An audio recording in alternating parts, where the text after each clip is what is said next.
On va débuter avec, je vais laisser la parole à Anne qui va nous présenter ce registre. Alors bonjour à tous, avec Guillaume on est ravis aujourd'hui de vous présenter les premiers résultats de la cohorte du CREG échec anti-TNF. Donc aujourd'hui, après un premier échec d'anti-TNF, eh bien, il y a pas mal d'options qui s'offrent à nous. On peut changer d'anti-TNF, on peut changer de classe thérapeutique et y associer ou non un immunosuppresseur. Les critères qui vont s'impliquer dans ce choix sont assez variables. Ça va concerner, on va prendre en compte le patient, sa maladie, la cause de l'échec du premier anti-TNF et également nos habitudes de prescription. Et l'idée, c'était donc d'en savoir un petit peu plus sur ce qu'on fait en pratique courante en France, dans une cohorte libérale, et de savoir quel choix a été fait après un premier échec d'anti-TNF et avec quelle efficacité en vraie vie. Nous avons donc mis en place une étude observationnelle, multicentrique, prospective, issue principalement d'un recrutement en cabinet libéral. Nous avons donc inclus 134 patients adultes atteints d'une MICI en échec d'une première ligne d'anti-TNF. Et nous avons suivi ces patients, les patients vont être suivis pendant 1 an, avec comme critère de jugement principal la cicatrisation muqueuse endoscopique à 1 an. Nous avons également recueilli à l'inclusion à 3 mois et à 1 an les PRO, la calprotectine, la CRP, également la biothérapie qui était prescrite. Donc je vais donc vous présenter aujourd'hui les premiers résultats de cette cohorte sur l'inclusion des patients. Donc dans notre population, l'âge moyen était de 44 ans, une répartition équivalente entre les hommes et les femmes, également c'est également égal à peu près entre les maladies de Crohn et les RCH. Concernant la sévérité de la maladie au diagnostic, c'était majoritairement modéré à sévère. Si on s'intéresse aux PRO 1 et 2 au moment de l'échec de la première ligne d'anti-TNF, on peut voir que globalement les maladies étaient modérées. Et si on regarde les PRO 1, on peut voir quand même que la qualité de vie, elle n'était pas très bonne parce qu'elle était estimée par les patients à seulement 57 sur 100. Et concernant la fatigue, c'était en moyenne 5,3 sur 10 et c'est largement significatif au-delà de 4. Concernant la CRP, on avait une moyenne de 15 et une calprotectine moyenne autour de 926. Quelle était la première ligne d'anti-TNF ? Eh bien, on peut voir que dans 2 tiers des cas, c'était de l'adalimumab qui était prescrit. Un petit peu moins, donc 28% l'infliximab et 5% de golimumab. Et la moitié des patients avaient déjà été exposés à un immunosuppresseur. Et cette prépondérance de la prescription d'adalimumab, elle était vraie quelle que soit la MICI, qu'on soit dans une maladie de Crohn ou une RCH, et également quel que soit le phénotype de la maladie. Pancolite, rectocolite gauche, et même dans la maladie de Crohn, il y avait une majorité de prescription d'adalimumab, que ce soit un phénotype B1, B2, B3, et même en présence de lésions anopérinéales de la maladie de Crohn. Donc Guillaume, dans cette cohorte où on retrouve une prescription majoritaire d'adalimumab en première ligne, qu'est-ce que tu en penses ? Alors on va regarder maladie par maladie parce que les prescriptions de biothérapie, c'est dépendant des maladies. Ce qu'on voit dans la maladie de Crohn, donc c'est que l'adalimumab a été prescrit dans 71% versus 29% pour l'infliximab. À l'évidence, c'est des molécules qui au niveau efficacité sont similaires dans les networks méta-analyses. Mais on voit que l'adalimumab l'emporte par son mode d'administration sous-cutané. Donc il y a vraiment un impact très important, facilitateur pour le patient et pour le médecin de l'usage sous-cutané. Alors on peut aussi se discuter, mais il y a toujours plus d'adalimumab dans 60% des cas versus 40% dans l'infliximab, dans ces fameuses fortes fistulisantes B3 et puis périnéales P. Donc c'est vrai que ça peut se discuter parce qu'on a toujours quand même encore dans les algorithmes, dans ces formes fistulisantes et périnéales, normalement une priorité qui avait été pour l'infliximab. Donc peut-être qu'il va y avoir une évolution avec l'arrivée de l'infliximab sous-cutané. On voit que c'est le sous-cutané qui drive nos choix dans la maladie de Crohn. Alors ensuite, quand on regarde la rectocolite hémorragique, là je suis pas d'accord. Parce que cette priorité donnée à l'adalimumab par rapport à l'infliximab, vous voyez que c'est exactement pareil, c'était 60% ADA ou même 70% ADA et 30% infliximab. Et là, je suis pas d'accord parce que dans la maladie dans la rectocolite hémorragique, il y a vraiment une efficacité supérieure de l'infliximab. Donc finalement, on choisit l'adalimumab en première ligne pour la voie sous-cutanée. Donc on privilégie la voie d'administration et la facilité pour le patient par rapport à l'efficacité. Donc on voit que c'était logique quand l'infliximab n'était pas par voie sous-cutanée, mais depuis l'arrivée de la voie sous-cutanée, je pense qu'il faut franchement réfléchir quand il y a une indication d'anti-TNF en première ligne à privilégier l'infliximab. Et qu'on a vu aussi qu'il y avait un changement maintenant de pratique, mais qui n'est pas encore rentré dans les pratiques quand on regarde les enquêtes observationnelle de l'arrivée du vedolizumab en première ligne dans les RCH modérés à sévères. Donc on voit cet observatoire objectif qui a vraiment un besoin de conduite du changement et j'espère que ces données observationnelles, le fait d'observer nos macro-pratiques permettront le changement. Donc, concernant la cause principale de l'arrêt de cette première ligne de traitement par anti-TNF, dans la moitié des cas, c'était en lien avec des échecs secondaires qui étaient définis majoritairement par un échappement clinique ou une réponse clinique partielle insuffisante, et de façon moins importante pour des patients qui étaient en rémission clinique mais dont la cible calpro n'était pas atteinte, ou alors la cicatrisation muqueuse endoscopique non atteinte. La deuxième cause d'arrêt de la première ligne d'anti-TNF, c'était un échec primaire dans 26% des cas, avec une moyenne de survenue de l'arrêt autour de 20 semaines. La troisième cause, c'était l'intolérance, 20% des cas, avec majoritairement des effets paradoxaux, des réactions allergiques, fatigue et alopécie. Alors, qu'est-ce qu'on peut dire de ça ? Je ne sais pas ce que tu en penses, Anne, mais moi, ce qui m'a interpellé, c'est d'abord le fait que dans le cadre de... On voit que la cause principale, la cause secondaire, excuse-moi, c'est l'arrêt pour échec primaire. Et normalement, l'échec primaire, ça s'évalue au bout de 2 à 4 mois. C'est ce qu'on a voté dans les recommandations, dans le consensus. Et là, on voit que les gens ont arrêté en moyenne au bout de 20 semaines. Donc, il y a une espèce de mélange. On comprend pas très bien, visiblement, échec. On confond, à mon avis, un peu échec primaire et échec secondaire. C'est-à-dire, en gros, c'est des patients qui répondent, mais pas suffisamment, mais on attend un peu de voir si ça va pas répondre un peu tardivement. Voilà. Donc ça, c'était la première remarque. Et puis, la seconde remarque, c'est... Vous voyez que l'échec secondaire, il est encore très clinique en pratique. Moi, je pensais qu'on aurait plus arrêté les anti-TNF parce que le malade n'était pas avec une calpro normalisée ou parce qu'on n'avait pas atteint la cicatrisation muqueuse. Mais on voit bien, et on le sait dans la vie, l'efficacité des biothérapies pour cicatriser, c'est que 20% à 1 an.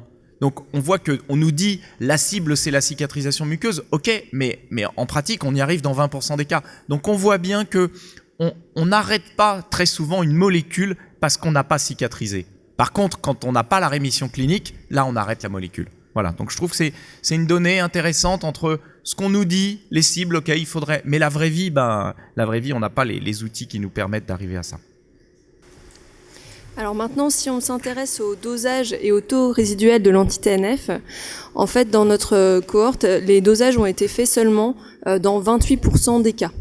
Ils ont été faits beaucoup plus souvent si les patients étaient sous infliximab, donc à peu près la moitié des patients sous infliximab ont eu un dosage avant l'arrêt, et seulement 21% pour les patients sous ZADA.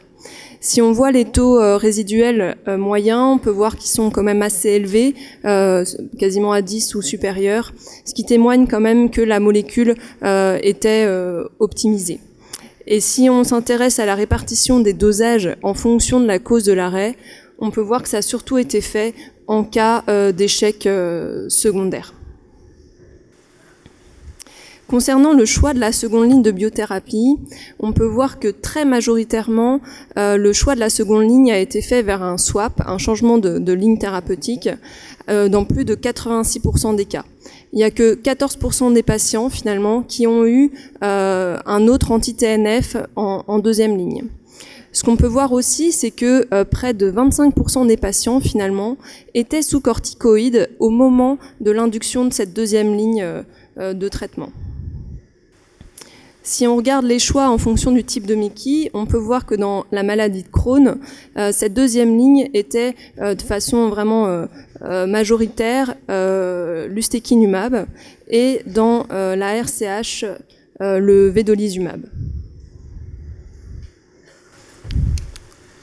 Alors, quel commentaire ? D'abord, dans la maladie de Crohn, les recommandations nous disent, les algorithmes nous disent qu'il faut faire le dosage pharmacocinétique, et puis en fonction de ça, on va adapter pour savoir s'il faut changer de classe thérapeutique ou pas. Et donc on voit qu'en pratique dans le libéral, mais ça on le sait, c'est pas remboursé, eh ben on utilise le TDM que dans 28% des cas. Et donc à partir du moment où on n'utilise pas le TDM, on considère que quand les anti-TNF ne marchent pas, eh ben on va changer de classe thérapeutique. Donc ça, vraiment, vous avez vu, c'est ancré dans nos pratiques, que ce soit dans la maladie de Crohn ou dans la rectocolite hémorragique. Et il est tout à fait licite, d'après les recommandations et les algorithmes, donc on voit qu'on applique quand même les algorithmes. Les algorithmes nous disent que en cas d'échec des anti-TNF, eh ben, on privilégie, si on change de catégorie thérapeutique, l'ustekinumab. Alors concernant la maladie, la rectocolite hémorragique, vous voyez que on est principalement dans de l'échec de l'adalimumab, puisque ça a été l'adalimumab qui a été choisi, et que on a choisi le vedolizumab. Est-ce qu'on a eu raison de faire ça ? Vous voyez, on a cette grosse cohorte anglaise qui vient d'être présentée à l'UGW, qui a comparé après échec de l'adalimumab, vedolizumab versus infliximab. Eh ben, le vedolizumab, qui pourtant souffre énormément du fait d'avoir eu des anti-TNF. Et donc, c'est pour ça qu'on a tendance à proposer en première ligne le vedolizumab pour vraiment utiliser cette molécule dans toute sa puissance. Et alors que, malgré le fait que c'est souffert d'un échec d'anti-TNF, on voit que ça marche mieux d'utiliser le vedolizumab que l'infliximab en seconde ligne. Donc, finalement, on a eu raison d'avoir ce choix thérapeutique.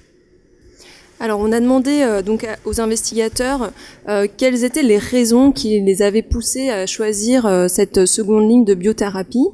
Et on peut voir que la première raison, c'était la cause de l'arrêt du premier anti-TNF dans 65% des cas, la sévérité de la maladie dans 45% des cas, et arrive en troisième raison, l'expérience.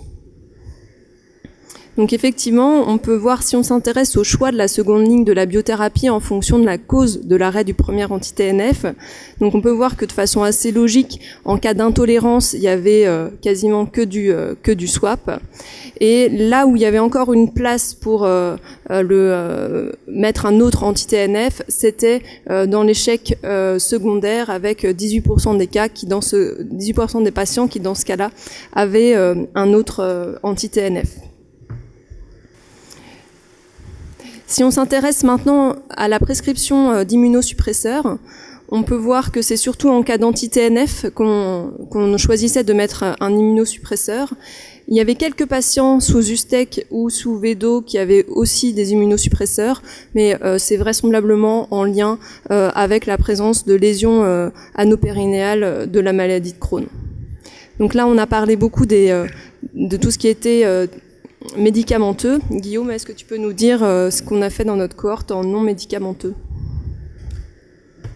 Alors en effet, comme on l'a montré tout à l'heure, la nutrition prend une place importante dans la stratégie de prise en charge globale. Et donc on a démontré que même chez des patients qui ont des biothérapies, il y a un intérêt à avoir une stratégie nutritionnelle associée notamment en induction. Et ben dans la vraie vie, on voit qu'on le fait pas. Donc on le fait pas puisqu'il y a eu 4, alors ça poule, faut diminuer par 2 parce qu'on le fait pas dans les RCH mais on le fait dans le Crohn. Donc il y a eu 4,4% des patients qui ont eu une nutrition entérale non exclusive associée. Et vous voyez, aucun patient en nutrition, donc personne ne fait du modulène pur. C'est normal puisqu'il y avait une autre molécule. Donc probablement qu'il va falloir introduire une stratégie nutritionnelle, mais pas forcément de la nutrition entérale. Hein. Ça peut, comme on l'a vu, avoir une stratégie nutritionnelle naturelle, je dirais. Alors le deuxième point, là aussi, on voit qu'on n'est pas bon, puisqu'on a uniquement dans 9% des cas proposé un programme d'éducation thérapeutique à nos patients. On le répète jamais assez souvent, mais on n'a pas accès à de l'éducation thérapeutique facile dans le libéral. Et donc c'est pour ça qu'on a développé ces plateformes digitales. Alors qu'est-ce qu'on peut dire en conclusion ? En conclusion, j'aurais tendance à dire, à bien objectiver qu'actuellement encore, il y a 2/3 des patients qui sont sous adalimumab, quelle que soit la MICI, principalement pour la facilité d'administration de cette voie sous-cutanée, mais que maintenant toutes les molécules ont cette voie sous-cutanée qui est vraiment très intéressante pour les patients. L'ADA en première ligne de biothérapie dans la RCH est pour moi une erreur en 2022. L'évaluation est souvent tardive de l'échec primaire. Donc là-dessus, il faut quand même reprendre toujours les définitions de l'échec primaire. Quand on regarde l'arrêt pour échec secondaire, c'est le plus souvent pour des raisons cliniques. Et je crois que ça va le rester encore tant qu'on n'a pas des molécules qui améliorent l'efficacité jusqu'à la cicatrisation muqueuse et qu'on reste dans des taux de cicatrisation muqueuse à 1 an de 20%. Ensuite, quand on regarde finalement le choix de cette seconde ligne, eh bien, quand on a un échec d'anti-TNF en première ligne, on swap, on essaie d'autres molécules, on est comme les rhumatologues, et puis les méta-analyses en réseau nous donnent raison quand même. Hein. Donc on choisit de l'ustekinumab pour 86% dans la maladie de Crohn et du vedolizumab pour 70% dans la RCH. Et dans le libéral, on est pénalisé, on ne peut pas utiliser les dosages qui ne sont pas pris en charge. On n'utilise probablement pas assez la nutrition complémentaire dans les maladies de Crohn et on n'a pas d'accès à l'ETP. Donc je trouve que cet observatoire est vraiment très intéressant parce que ça nous met en évidence nos pratiques et ça nous permet de changer éventuellement nos comportements. Donc je crois qu'il faut continuer ces études dans la vraie vie et que le CREG est quand même la seule structure qui ait permis de faire ça. Donc je vous propose de se retrouver l'année prochaine, puisque l'année prochaine on vous présentera le critère principal qui était d'évaluer la cicatrisation. Donc dans la vraie vie, on va voir, dans les études on nous dit que c'est 20%, et qu'en est-il dans la vraie vie de la cicatrisation muqueuse de la seconde ligne de biothérapie dans le Crohn et la RCH. Je vous remercie et merci beaucoup Anne pour ton aide sur cette étude. Merci. Et surtout avant de finir, d'abord je voudrais remercier les sponsors financiers de l'étude, Amgen, Takeda et Pfizer, et surtout les investigateurs, et notamment le grand gagnant qui est le Dr Ford. Alors d'abord, depuis qu'il a inclus autant de patients, vous avez vu, il a un truc qui lui est poussé sur la tête. Voilà, donc je m'ai agressé par un magicien hier soir, mais je m'en sortirai, vous inquiétez pas. Mais vous voyez, j'en remercie tout le monde. Vous allez vous reconnaître d'avoir participé à cet observatoire. En attendant une question de Fernand, on n'a pas trop de temps, mais juste une petite remarque. C'est un bel observatoire, ça montre nos pratiques. Moi, je trouve qu'on n'a pas à avoir honte parce que c'est bien fait. Même si effectivement les malades sont pas toujours, on mesure pas toujours le taux résiduel. Finalement, ils sont bien optimisés. Donc, quand on regarde l'algorithme, une fois qu'ils sont optimisés, le choix c'est de changer de traitement. Donc, c'est pas très grave dans l'absolu si on a optimisé les malades. Et donc ça c'est pas mal. Et après, je pense que ce qu'il faudra voir, ce qui est intéressant, c'est dans les sous-groupes, voir les patients qui sont en échec, voir si en fonction de la molécule, si c'est l'ADA, l'infliximab par exemple, dans les fistules comme tu disais ou les uranopérane où probablement l'adalimumab n'est pas le meilleur médicament, voir ce qu'on a utilisé pour voir si on est en échec par rapport à l'infliximab, voir s'il y a des différences et voir les échecs primaires aussi en fonction des sous-groupes RCH ou maladie de Crohn, voir quelle molécule était utilisée parce qu'on sait quand même que les réponses sont pas les mêmes. Et ça confirmerait qu'effectivement il y a des choses qu'il faut pas utiliser dans certaines circonstances. Voilà, et je laisse la parole à Fernand. Au repos. Est-ce de propos délibérés que vous n'avez pas choisi en seconde ligne la stimulation du vague Et est-ce que vous avez fait une bibliographie sur le sujet? Parce que entre les mains de Bruno Bonas, par exemple, à Grenoble, stimuler le vague donne à peu près les mêmes résultats que les anti-TNF. Bah écoute, il n'est pas encore dans le consensus éco, mais le jour où il sera, on le fera question peut-être. similaire à pas le traitement. propos de la greffe de sel. C'est pas les traitements.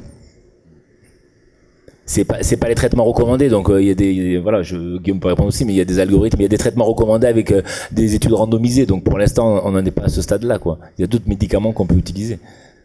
C'est voilà. Non, pour l'instant, tu peux pas dire qu'en cas d'échec d'une première ligne de biothérapie, il faille faire des thérapies alternatives, exclusives. Non, mais peut-être qu'un jour ce sera comme ça. Mais en tout cas, pour l'instant, on n'a aucune preuve pour dire ça. Voilà. Mais il faut travailler, je suis d'accord.